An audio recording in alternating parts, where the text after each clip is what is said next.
1994 genocide against the Tutsi, and why do you think the international community continues to watch innocent Tutsis being killed in Eastern Congo, as somebody that grew up in Eastern Congo? Thank you so much. As I said, my name is Emmanuel MUSINGA. I born in Congo, I grown up in Congo. Then I moved to Rwanda and Kenya, then America. I've been here for 14 years. As somebody who's been in that region, number one, I really appreciate American people who come here today to join our brothers and sisters from Rwanda who survived genocide. It's very hard to many people who have never been in the region to understand why someone can decide to kill a neighbor. Number one, the government has split and teach the hatred and to kill a neighbor or other person. How they started is to call another person a different names, to humanize him or to make him, like they used to call them snake, cockroach. If you kill the snake, it's like you're a champion, you did good things. Then that ideology grown up until genocide happened in Rwanda. Then when they lose the government, when they run away to the Congo, when they cross the border, they found other Tutsis who are in Congo, which is our tribal. I'm a Tutsi from Banyamulenge. I grew up there. I have never known anything in Rwanda. We didn't know anything in Rwanda because we born in Congo, we grown up in Congo, we know we are Congolese. But when they crossed the border, they found other communities who doesn't like Tutsi people, who deny our citizenship. Then the hatred and the ideology for genocide continue in Congo. Some people here, they think now we are almost now 31 years old.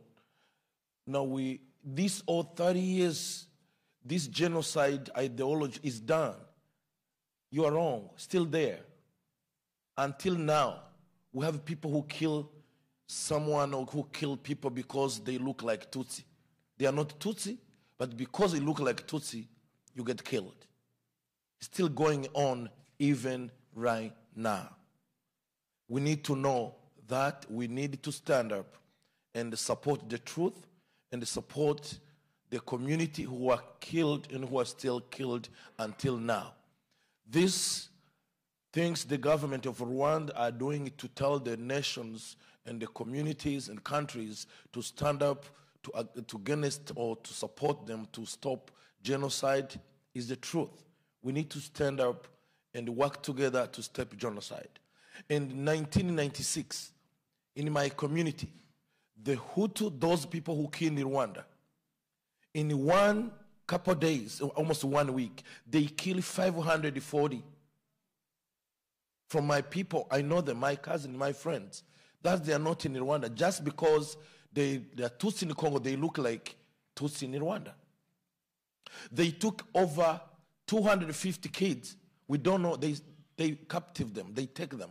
We don't know where they took it. They took in a refugee camp in Tanzania, then some they went in Canada, UK, America, where they changed their tribes. Now they tell them, if you go back there, you're going to get killed. They captive, that's they kidnap our kids. They kidnap our relative. Until now, we don't know where they are. Why? Because they are Tutsi or they look like Rwandese. 1996, all Rwandese people who are in different countries, different cities in Congo, they killed them, burned them in the street, put them in the tire, and they put them gas, and they put the fire on their bodies. 2004, in one night, they killed 166 and they wounded more than 200 people because they are Tutsis. I want to let you know, discrimination and the spirit or ideology for genocide still going around now. Now, that's the spirit, that's ideology has been continued until now. Those people who came in Rwanda, they're in Congo.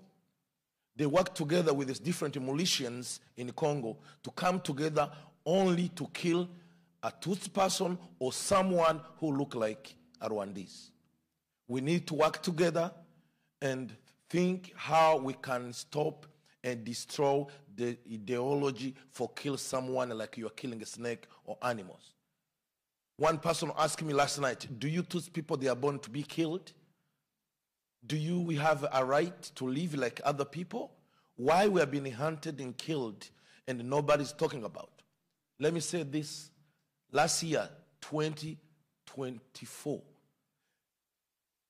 in our city, in the Bukavu area, South Kivu, they killed one of our community, a soldier who worked for the government.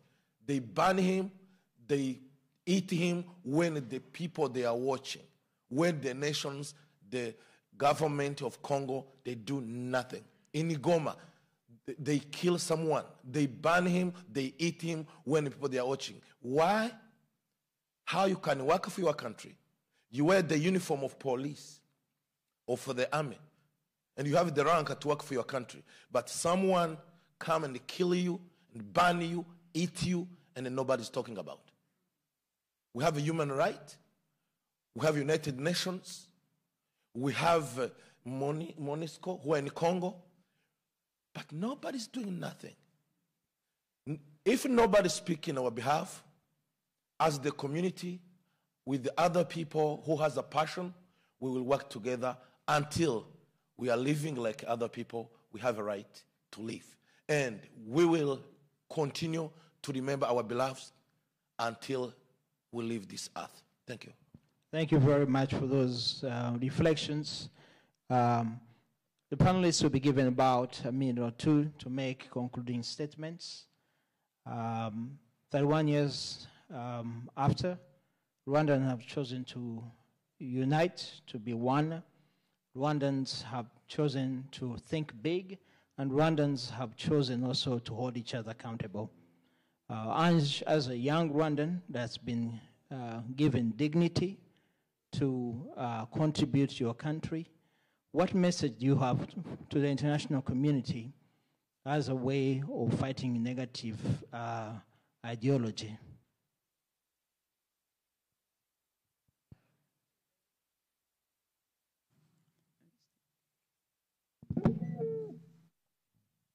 We have so many countries that haven't yet acknowledged the genocide against the Tutsi. They are calling it other names.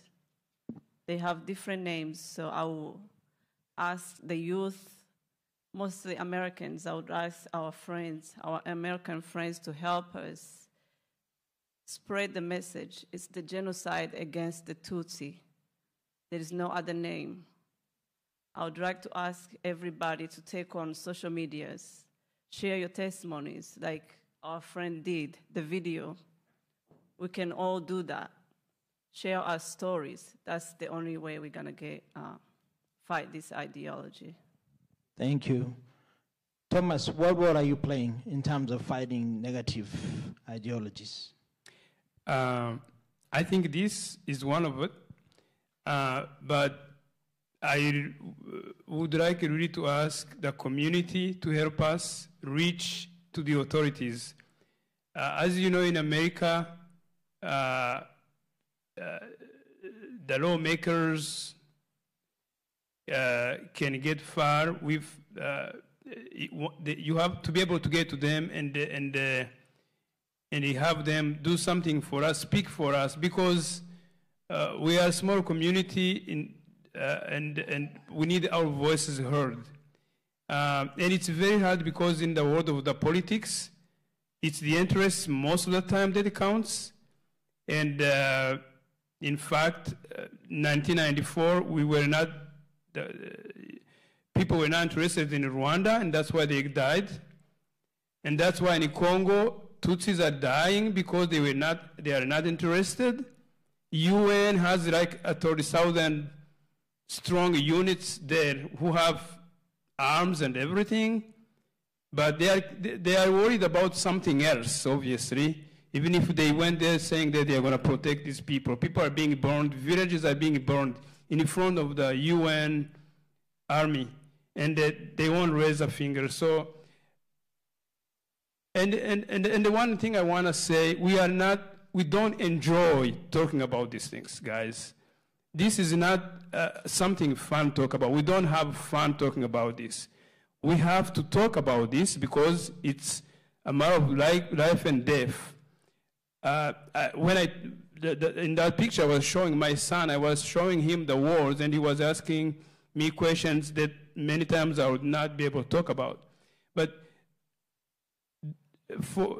we hope that you guys can. We are in an educational community here, which definitely is a plus. You guys are very smart kids here, smart people here. You know how to do things more than probably we do. You guys, if you have a way to reach to those people to help us to do that, it's very important that our cause get known, because we suffered a genocide, but we still have genocide deniers, and they are very powerful. I'm telling you, they are everywhere, including all the way to the. They have money and they are everywhere, and they still believe that what we are saying is not right. So I just hope that even if you're not convinced, please do your own research. There are so many books. I mean, one of the genocide that has ever been written on, it's genocide against the Tutsi. There are so many books there. You gotta be very careful what you read, but if you need more books to learn more, you can address to one of us. We can always guide you guys. But I really hope that by the time you leave here, most of the people who have not heard about the genocide against the Tutsi in Rwanda, I hope that you learn something about it and you help us fight the genocide ideology, because it has been implanted in us from 100 years and it's still going. Yeah, basically that's really my message. Thank you. Thank you, Thomas. Reverend MUSINGA, 1994, the whole world watched silent as over 1 million people were killed during the 1994 genocide against the Tutsi.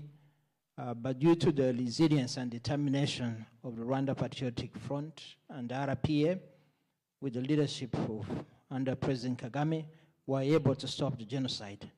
However, today, Tutsis are being killed in Eastern Congo while the world is watching. What message do you have to this audience and the international community to make sure that what happened in 1994 in Rwanda during the genocide against the Tutsi never happens in Eastern Congo? Thank you so much for a good question. Number one, the people need to know, or the community, or the world, 1994, there was UN soldiers in Rwanda. They used to call them MINUAD. When the people was being killed, they take flight, they go back home. The Boutros Ghali, who was the United Nations, he was doing tour, and they visit other peaceful countries. Other people, they are enjoying when other people are dying. We need to be the people who can take action and they think about others. Always I tell the people, nothing great than how much to care about others. We need to care about others. That is the biblical. And that's human. That's if you are a human being. You need to love about others. The nations, the United Nations, nobody cares around 1994. Everybody was enjoying vacation. No one stand up, say, this is not right. And the government in Rwanda, 1994, if you speak something against the Tutsi, you get promoted to your work. Same like in Congo now. If you want to be elected in Congo, get good position, you must speak something wrong about Tutsi or about Rwanda. Thus, you will get promoted or you get elected to any position you want in Congo. United Nations is watching. Human rights is watching. We have almost over 25,000 soldiers in Congo, but we have never seen any single action they are taking against or to condemn or to arrest anyone who are killed or who are speaking the hatred to kill the Tutsi or to promote the genocide or to deny genocide either in Rwanda or in Congo. Why the nations and the United Nations and all the world international organization are get quiet when people are killed, when other people are persecuted, when other people are in persecution? Why we are here? 99% those people are still here. Some, they are victims. Other here, either some have been shot with a gun or machete in his body. But we don't enjoy it, we didn't love it, it happened. We need your support. We need your ideas, and we need your encouragement, and we need your counseling. We don't need many things. We need just to smile and say hi with us. And another thing I'm going to say, please visit Rwanda, see how the government of Rwanda has stopped genocide and built the country. We need the people who are going to work with us to make sure everything is better. Thank you, Reverend Musinga. At this point, I want to thank our panelists for sharing with us their journey and calling upon everyone here to join this journey of fighting negative ideology within your neighborhoods, friends, your representatives, and at large. I thank you.